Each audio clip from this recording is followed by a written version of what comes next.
Welcome back to the Stephen A. Smith Show. Before I get on out of here, I had to talk about a story that's very, very important. And albeit indirectly, Hey, Smith has just dropped a bombshell that changes the entire landscape of women's basketball and confirms what many have suspected for months. Caitlin Clark is on the verge of a historic move.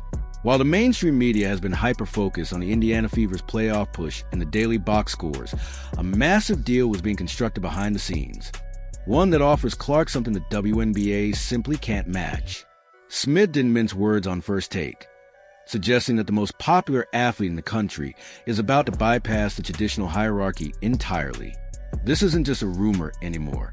It's a shift in power that has the old guard terrified of what comes next. The revelation centers around what Stephen A. calls the inevitability of Clark's next career step. He confirmed that the forces at play are no longer just about basketball. They are about business leverage and a level of superstardom that the current system was never built to handle. He pointed out that Clark is currently operating in a league that seems resentful of her existence, yet she is the sole reason for its exploding revenue. The news isn't that she is leaving basketball, but that she is potentially finding a new team that will treat her like the global icon she is. We are talking about a seismic shift. Smith's reporting indicates that the offers coming Caitlin's way aren't just standard contracts. We are seeing numbers and equity stakes that have never been offered to a female athlete before. This is the moment where the narrative flips from Caitlin Clark, the WNBA rookie, to Caitlin Clark, the business mogul. And the entity leading this charge is a groundbreaking new league, the Unrivaled League, a 3-on-3 powerhouse founded by WNBA stars Breanna Stewart and Nafisa Collier. But don't let the 3-on-3 format fool you into thinking this is a casual pickup game. This is a venture backed by massive private equity, designed to run during the off-season in Miami, specifically to keep top talent from having to go overseas. The report swirling around suggests that Unrivaled is preparing a Messi-like offer for Clark, one that includes millions of dollars for just a few months of work, plus potential equity in the league itself. Stephen emphasized that this is about leverage. The WNBA has a hard salary cap. They cannot legally pay Caitlin Clark what she is worth because of collective bargaining agreement. But Unrivaled has no such rules. They can throw the checkbook at her. Smith's confirmation of this dynamic highlights a massive vulnerability in the WNBA's business model. If a startup league can come in and offer the biggest star in the world 10 times her annual salary for a fraction of the work, the traditional league loses its grip on power. Let's look at the numbers because they are frankly insulting. Stephen A. went on a passionate rant about the absurdity of Caitlin Clark's current financial reality within the WNBA. Right now, the woman who is single-handedly selling out arenas, driving record-breaking TV ratings, and bringing millions of new eyeballs to the sport is on a rookie contract that pays her roughly $76,000 a year. To put that in perspective, that is less than some mascots make in the NBA. It's a figure that Smith slammed as a complete embarrassment for a professional sports organization claiming to be major league. The disconnect here is staggering. The Indiana Fever's valuation has skyrocketed. Ticket prices on the secondary market have jumped by hundreds of percent. Merchandise sales are through the roof. The league itself finally implemented charter flights largely because of the security risks and attention Clark brought with her. Yet, the person generating all this wealth is capped at a salary that barely covers the cost of living for a celebrity of her stature. This is where the Unrivaled offer becomes a game changer. We aren't talking about a small raise. Speculation suggests that Unrivaled is looking to pay its stars a minimum of 6 figures, with top-tier players like Caitlin potentially earning over $1 million for a season that lasts only from January to March. Stephen A. argues that staying loyal to a system that pays you pennies on a dollar is bad business. Why should she risk injury and burnout in overseas leagues like Turkey or China, which has been a standard for WNBA star for decades? But she can stay in Miami, make millions, and control her own narrative. The financial disrespect of the WNBA rookie scale has opened the door for this new league to steal the show. However, money is only half the story. There's a darker, more emotional reason why this move is happening now. And Stephen A. has been one of the loudest voices exposing it. It's the blatant resentment and jealousy that Clark has faced since the moment she was drafted. We have all seen the clips, The hard fouls that go beyond typical basketball physicality, the hip checks away from the ball, the veterans in the media taking subtle and sometimes not so subtle jabs at her skill set. Stephen A. argues that the mean girl's energy seems to permeate the league when it comes to Caitlin Clark. Instead of welcoming the influx of fans and money she brings, a segment of the old guard seems determined to haze her.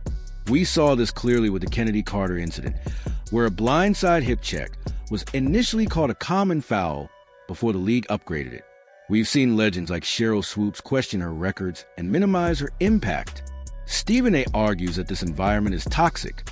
Why stay in a place where your peers are actively rooting for your failure? The beauty of the unrivaled league is that it changes the social dynamic. It's a smaller elite group of players, built on a culture of empowerment and equity rather than hierarchy and tenure. By joining this new team in the offseason, Clark effectively sends a message to her critics. She doesn't need their permission to be great. She can go where she is celebrated, not just tolerated. It's the ultimate clapback. While the WNBA veterans are fighting over a small pie, Caitlin is going to a place that is baking a whole new cake. You cannot tell this story without going back to the controversy that set the tone for the entire summer, the Olympic snub. When the selection committee left Caitlin Clark off the Team USA roster for the Paris Games, they claimed it was a basketball decision based on experience. But Stephen A., along with millions of fans, saw it as a gatekeeping move by the establishment. It was a decision driven by politics, tenure, and perhaps a bit of that resentment we mentioned earlier. That decision backfired spectacularly. Team USA won gold, yes, but the conversation was dominated by who wasn't there.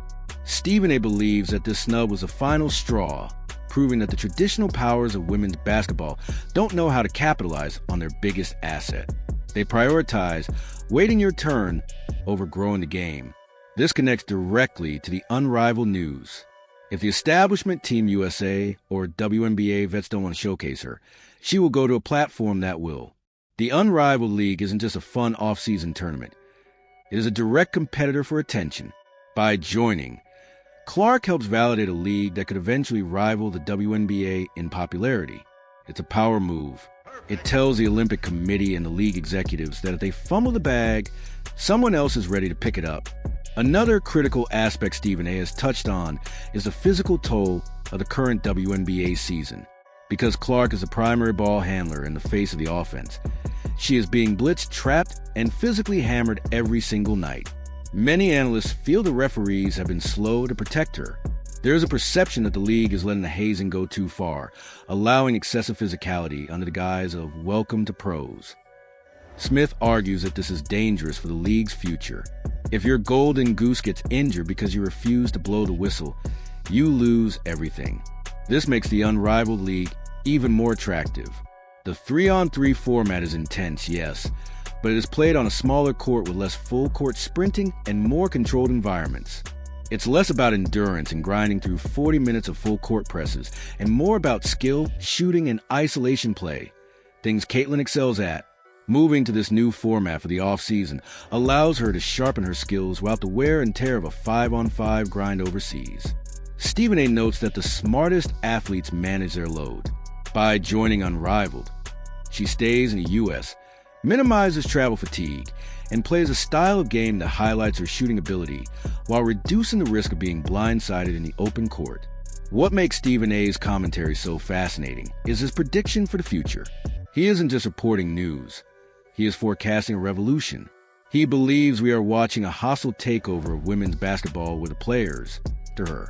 If Clark proves that a female athlete can command million-dollar salaries and equity stakes, she raises the bar for everyone.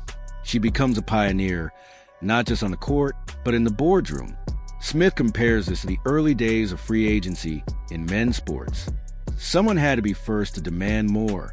Someone had to be first to say, I am worth millions.